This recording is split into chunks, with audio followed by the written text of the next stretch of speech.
नमस्कार, मी लतिका महाराष्ट्र रेसिपीमध्ये मी तुमचं स्वागत करत आहे। आज मी तुम्हाला कांद्याच्या पातीची चटणी बनवून दाखवणार आहे। त्यासाठी साहित्य बघा, एक पिंडी कांद्याची पात घेतलेली आहे। बारीक कांदे होते बघा, कापून घेतलेले आहेत आणि पात अशी बारीक कापून घेतलेली आहे बघा। स्वच्छ धुवून पाणी नितळून घेतलेले आहे। कच्ची कैरी आहे बघा, एक चमचा बारीक तुकडे करून घेतलेले आहेत। किसून घेतले तरी चालेल, फक्त जास्त नाही पाहिजे, आपल्याला एकच चमचा झाला पाहिजे। थोडासा पुदिना घेतलेला आहे आणि थोडीशी कोथिंबीर घेतलेली आहे। एक कच्चं टमाटर, पिकलेलं नाहीये बघा, कच्चं आहे असं बघा, एकदम कडक आहे असं। अशा पद्धतीचं एक टमाटर घ्यायचं। ही ओली लाल मिरची आहे बघा, त्याच्यामध्ये एक गड्डी लसूण आहे, थोडंसं जिरं आहे आणि कुटून घेतलेलं। तुम्ही तिखटाप्रमाणे घ्या, तुमच्याकडे जर लाल मिरची नसेल हिरवी घेतली तरी चालेल। कढई गरम करत ठेवली, त्यामध्ये तेल टाकून घ्यायचं। तेल जास्त नाही टाकायचं, एक चमचा टाकायचं आहे बघा, बारका एक चमचा टाकला आणि कडक गरम होऊन देऊया। तेल गरम झालेले आहे, त्याच्यामध्ये बघा अर्धा चमचा जिरे चांगलं तडतडले की नाही की त्याच्यामध्ये बघा हिंग पावडर आणि थोडासा कांदा घालायचा। हा पातीचाच कांदा आहे बघा आणि जरा चांगला मिक्स करून घेऊया आपण।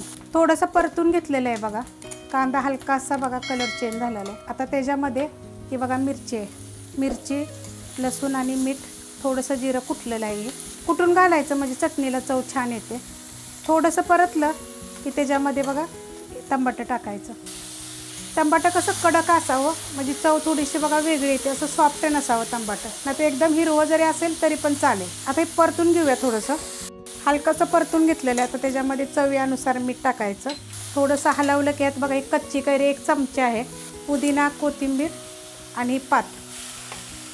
आता हे आपण जरा परतून घेऊया एक मिनिटभर बघा परतले। आता ह्याच्यामध्ये बघा शेंगदाण्याचं कुठे एक मुठभर शेंगदाणे भाजून कुटलेत बघा, चांगले लालसर होस्तोवर भाजलेले आहेत, फक्त करपून देऊ नका आणि मोठे मोठे कुटायचे, जास्त बारीक नाहीत कुटायचे। चांगलं मिक्स करून घेतले बघा शेंगदाण्याचं कूट टाकल्यानंतर। रेसिपी बघितले की लाईक करत जा आणि कमेंट करत जा तुम्हाला ही चटणी कशी वाटली ते। एकदम बारीक गॅस करायचा, कारण मीडियम गॅसवर मी सगळं केलं होतं, तर मध्ये करूया आपण आणि झाकून ठेवूया। बारीक गॅसवर बघा 2 मिनिटं झाले झाकून ठेवलं होतं।